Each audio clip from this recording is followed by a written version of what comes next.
Igual que ayer, mejor que ayer, mejor que ayer, mejor que ayer, mejor que en 1816, esta independencia argentina que declaramos allí en la casa de Tucumán, en la casa histórica, como le llamamos.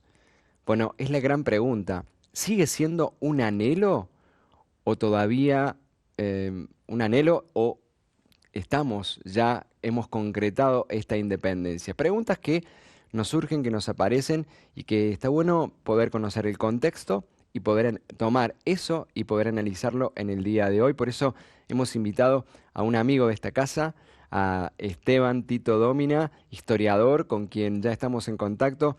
Buen día, Esteban, y feliz Día de la Patria.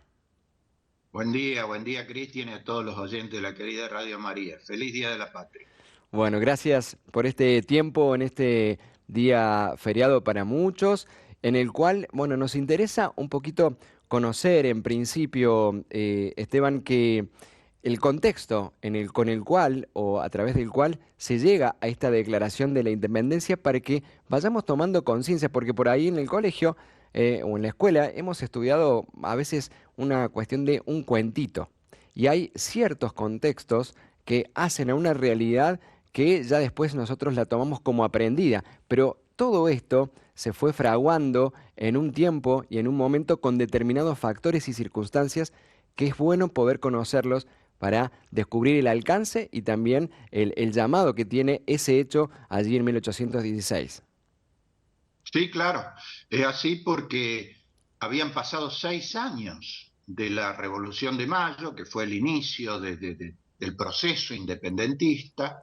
Estábamos en guerra, porque obviamente España no había aceptado que una colonia se declarara independiente, pero faltaba declararlo, o sea, adoptar oficial y solemnemente la decisión. Se venía corriendo el arco, como se dice vulgarmente.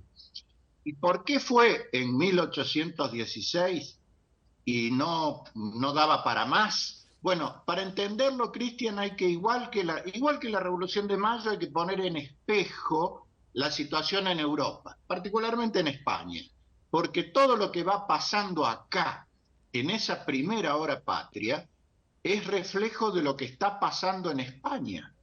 Y en 1815 hubo muy malas noticias, yo diría una avalancha de malas noticias. ¿Por qué? Primero porque vuelve al trono Fernando VII, el rey Borbón vuelve al trono. Y evidentemente eso trae toda una circunstancia muy especial, porque a su vez había sido derrotado Napoleón Bonaparte, que había invadido España, y en la batalla de Waterloo en 1815 Napoleón es derrotado. Se complica el panorama, quedan liberados los ejércitos españoles para venirse a América, de hecho lo hacen. En 1815 hay varios procesos interrumpidos, independentistas, en Chile, después de la batalla de Rancagua, en Venezuela, donde llega una expedición dirigida por Pablo Morillo y Simón Bolívar tiene que exilarse en Jamaica. En el Alto Perú, la actual Bolivia, se produce la derrota de Sipe, la tercera campaña al Alto Perú. O sea, el panorama era muy complicado y había que tomar una decisión. O se seguía con esto de la ambigüedad de no declarar la independencia, o había que tomar la decisión, como se dice vulgarmente, el toro por las astas, y llevar adelante esto que pasó felizmente el 9 de julio de 1816. Ujú. Tito, ¿y qué implicancias tenía en esa época declararse libre de las potencias extranjeras? ¿Qué implicaba eso a nivel interno como nación que de alguna manera se iba queriendo constituir y también a nivel vínculo con las demás naciones? Claro, en primer lugar hay que tener en cuenta que no fue declarar la independencia y ya está, porque fue como echarle leña al fuego, en el sentido que para la corona española, para Fernando VII, el 9 de julio de 1816 fue una provocación, como diciendo, estos no solo no quieren aceptar mi monarquía, sino que además siguen adelante con esto que para ellos, porque es importante, Cristian, tener en cuenta que para España, para la corona, todo lo que estaba pasando acá era una cosa subversiva, como decían los Ujú. militares allá en el 76, era una subversión. Entonces no lo aceptaban y actuaban con la mayor dureza, ¿no? Con una crueldad absoluta. Bueno, en ese contexto, una vez declarada la independencia, había que sostener, había, como se dice vulgarmente, que bancar la decisión, porque la guerra continuó todavía peor. Felizmente, la buena noticia, si había alguna, es que estaba listo el glorioso ejército de los Andes para llevar adelante la campaña continental encabezada por José de San Martín, porque San Martín estaba esperando impacientemente que se diera este paso independentista, porque él ya había hecho la proeza de reunir un ejército el más poderoso de ese momento en América de 5.000 hombres y tenía todo listo para librar Chile y Perú. Así que se pone en marcha esa fase de la campaña independentista inmediatamente después de la declaración de la independencia y bueno, y se van acomodando los tantos, pero no olvidemos que acá adentro teníamos también un lío bárbaro, porque como Claro. siempre había una grieta entre el gobierno de Buenos Aires, los gobiernos, sucesivos gobiernos, juntas, triunviratos, directorios, con los caudillos del litoral, con José Gervasio Artiga, Pancho Ramírez, Stanislao López, que no acataban a los gobiernos porteños, y entonces no solo que había una guerra, la verdadera guerra, la guerra con España ardiendo por todas partes, sino que a su vez había este despelote, valga la vulgaridad interna, que complicaba las cosas, naturalmente. Claro, entonces la declaración de la independencia como una de las condiciones era como una especie de necesidad de urgencia, a menos de que internamente no estábamos todavía bien consolidados. Necesitábamos ordenarnos respecto hacia afuera para comenzar a trabajar hacia adentro. Impecable, era así, porque además, Cristian, había dos posibilidades, no muchas más. O dar un paso hacia adelante, que era la declaración de la independencia, o renunciar definitivamente e ir a decirle a Fernando VII, que tenía unas ganas locas de recuperar las colonias, mire, todo esto fue, no lo tomen en serio, fue una broma. Imposible, la represalia iba a ser tremenda, iba a correr sangre a raudales, entonces no cabía otra. No es que tenían muchas opciones los congresales que se reunieron, pero me quedó algo dando vuelta que se liga con lo que dijiste. Tal es el conflicto interno, Cristian, que las provincias del litoral y la banda oriental, que en ese momento era una provincia más, Ujú. no concurrieron. O sea, Santa Fe, Corrientes, Entre Ríos y la banda oriental no mandaron delegados al Congreso de Tucumán. O sea que eso ya te está planteando descarnadamente el grado de conflicto que había. Felizmente, qué sé yo, Córdoba, por ejemplo, una provincia muy importante que era filoartiguista en ese momento, manda una delegación muy calificada, una representación de alta calidad, y le da volumen a ese congreso que se hizo en Tucumán, otra vez, Cristian, porque si se lo hubiera convocado en Buenos Aires, como le hubiera encantado a las autoridades porteñas, no hubiera concurrido nadie, por dada la situación que existía. ¿Qué significaba Tucumán en ese tiempo? Tucumán era un lugar muy, muy importante, estratégico, porque recordemos rápidamente, así en dos palabras, Cristian, que la tercera expedición al Alto Perú había fracasado como las dos anteriores. El ejército regular, el ejército del norte, el glorioso ejército del norte, se había replegado a Tucumán y toda la zona de frontera, toda esa línea colindante con el Alto Perú, quedó a cargo de Martín Miguel de Güemes y sus gauchos, que tuvieron que atajar las invasiones durante todos esos años posteriores, porque el ejército no volvió a incursionar en Salta, Jujuy. Entonces, Tucumán era una plaza estratégica, porque si caía Tucumán, chau, chau independencia, porque los ejércitos realistas hubieran seguido camino a Buenos Aires sin ningún inconveniente. Y era el pueblo tucumano muy apegado a la causa de la libertad y la independencia, así que era un buen lugar en la casona de doña Bazán de Laguna, donde se convoca al Congreso. Se la tuvo que arreglar así porque no había ahí un centro de convenciones, se la Claro. tuvo que improvisar ahí con muebles prestados de un convento vecino, y voltearon una pared para que el salón sea más grande y pudiera albergar a los diputados. Todo muy lindo desde ese punto de vista, todo muy basado en la voluntad, en el patriotismo, porque no había mucho tampoco para si no hubiera existido eso, ¿no? Esa condición, esas ganas de ser independiente. Y allí dentro de las conversaciones entre los congresales, Tito, ¿estaban todos de acuerdo? ¿Realmente estaban muy contentos todos allí con lo que traían? ¿Se sentían escuchados? ¿O teníamos también de alguna manera esta expresión de la diversidad en las opiniones, en la cual también de alguna manera podríamos decir aparecían algunas grietas? ¿Cómo era este caminito? Porque uno cuando dice, bueno, declararon la independencia, todos de una se pusieron de acuerdo, firmaron y listo. ¿O había diferencias entre ellos?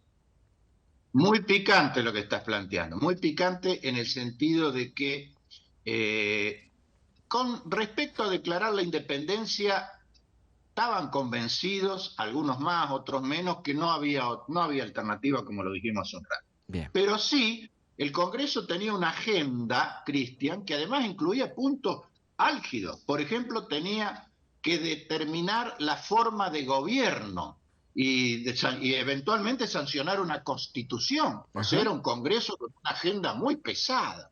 Ahí sí había diferencia. Te voy a contar una anécdota en dos Sí. palabras. Eh, Manuel Belgrano no era diputado.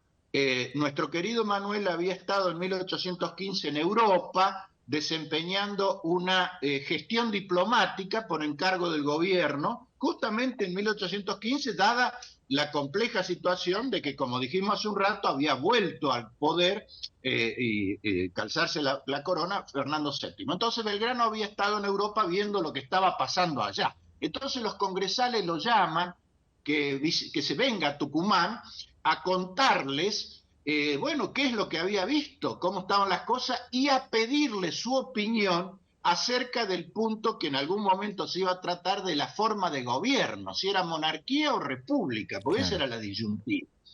Repúblicas había pocas, Cristian, porque en Europa eran todas monarquías, y en ese momento monarquías absolutistas, ni siquiera constitucionales, monarquías de la llamada Santa Alianza. Y república, la única que existía en ese momento era Estados Unidos de Norteamérica, fundada por George Washington y los demás. Pero Belgrano entonces le dicen, bueno, ¿y usted qué le parece? Y Belgrano le dice, yo creo que hay que hacer una monarquía, Oh, porque era lo que él veía en España, eran claro. monárquicos, Belgrano y San Martín. Pero ojo, pero aclara inmediatamente, pero constitucional. ¿Qué es constitucional para que nuestra audiencia lo entienda? Lo mismo que son las monarquías actuales, porque muchas de esas monarquías persisten en Europa. Hay monarquía en España, en Inglaterra, en Suecia, en Bélgica, en varios países. Sin embargo, Belgrano entonces aclara monarquía constitucional. Y yo supongo que los tipos hacían así, lo sentían, porque más o menos era la idea. Pero los vuelve locos cuando les dice, pero ojo, no anden buscando un noble europeo, como se hacía, un príncipe, para coronar acá. Hay que coronar a un príncipe inca, a un Ah, bueno. descendiente del linaje de la... Bueno, claro, imagínate Le la puso cara una de los tipos. dinamita. Claro, imagínate que salir con eso, el que aplaudió desde Mendoza, donde estaba preparado para iniciar su campaña, fue San Martín. Aplaudió Claro. y dijo, me parece fantástico lo que está planteando Belgrano. Otros lo trataron casi de loco, digamos, como diciendo, mirá la pavada que está planteando. Pero digamos, ese era el clima, ¿no? Ese punto, de todas maneras, Cristian, se va a tratar mucho después. Incluso ese Congreso, recordemos, que después de declarar la independencia estuvo un rato más, ponele, unos meses más en Tucumán, pero logran los porteños llevárselo a Buenos Aires, que siempre fue la intención que tuvieron. Y en Buenos Aires, en 1819, ese mismo Congreso dicta la Constitución. ¿Te acordás que dijimos que en la agenda del Ujú. Congreso estaba la Constitución? O sea que no termina en Tucumán las deliberaciones, terminan, ya vamos a ver cuándo, pero en 1819 sancionan una Constitución obviamente de corte centralista, que el resto de las provincias repudia y se recalienta otra vez el mapa interno. Tráeles así, Cristian, que en 1820, el año siguiente, son secuencias todas estas de la independencia, ¿no? En 1820 cae el directorio, que es la última autoridad nacional, y renace la soberanía de las provincias y se inicia esa década, que otro día la conversaremos, de unitarios Ujú. bifederales, la década de 1820. Todo esto consecuencia de la movida política sin que hubiera terminado la guerra. Alguien que nos escucha puede decir, pero muy loco todo esto, porque estábamos enfrascados en esos líos sin que la guerra americana hubiera concluido. Porque otra vez le recordemos a los oyentes y a los televidentes que la guerra americana termina recién en 1824. Tal es así, Cristian, que esto hay que verlo como un proceso, como una serie de Netflix, con todo respeto, por Dios, con temporadas, porque una temporada es la Revolución de Mayo, otra la Declaración de la Independencia y otra lo que pasó después. Por eso yo tengo un libro muy modesto que se llama La Independencia Argentina, 14 años de diplomacia política y guerra. Diplomacia, política y guerra, porque ahí se juntaron todas estas cuestiones que llevaron o desembocaron en que finalmente se consolida el proceso independentista, pero como estamos repitiendo como loros, a lo largo de varios años. No fue, vos lo dijiste al comienzo y entonces está bueno rescatar tus palabras, Cristian. En la escuela, en los manuales escolares, los veteranos que nos están escuchando se Ujú. deben acordar que hemos aprendido todo esto, los veteranos comunes, ¿no? En los manuales de Capeluz, en el Villiquen, en eso, Astolfi, en esas cosas de Sí, antes, donde sí se lo presentaba medio naif al tema, medio ingenuo, como diciendo, iban en carreta, lomo de mula, y a Tucumán, y ahí sí. entonces se juntaron, pero no, la cosa era muy, muy compleja y había que sortear obstáculos muy serios sin que estuviera asegurado el propósito independentista. Por eso hay que rendir homenaje, ¿no? A los altos protagonistas de esa primera hora patria. Yo no me canso entonces de pedir un recuerdo, un homenaje, un tributo a José de San Martín, a Manuel Belgrano, a Martín Miguel de Güemes, a los congresales de Tucumán, a la Frida, a todos los que hicieron posible concretar ese momento histórico que hoy evocamos. Tito, es importantísimo también, vos lo sabrás, hacer la aclaración que a la historia es importante, si bien la miramos desde acá, es importante mirarla en el contexto en el que ocurría, porque uno muy fácilmente puede criticar y decir, Belgrano quería la monarquía, pero si en lo mejor, en lo que vivimos en la democracia, hay distintas realidades, yo utilicé esa como ejemplo, pero para poder mirar nuestra historia es importante ver el contexto y ponernos capaz, si es posible, en la piel de muchos de ellos y sobre todo descubrir lo más esencial, lo más importante en esto que decías vos, la búsqueda de poder decir a todos los pueblos, a todas las potencias extranjeras, que nosotros queremos tomar nuestras propias riendas. Que por supuesto esto ha sido difícil porque teníamos nuestros combates internos, como aprender a descubrir nuestra identidad. Me parece que es como alguien que, como una persona que va descubriendo quién es, ¿no? Y en esto, unitarios, federales y todos estos temas. Por eso es importante hacer esta observación, Tito, tenerlo presente siempre, mirar nuestra historia tratándonos de poner nuestro corazón en cómo pensaban y cómo vivían en la época, por eso todo este contexto. Tal cual, tal cual. Muy buena síntesis, porque además hay que tener en cuenta, Cristian, que el concepto de independencia ha cambiado. En ese tiempo era un concepto eminentemente territorial, o Bien. sea, físico. La independencia era controlar el territorio,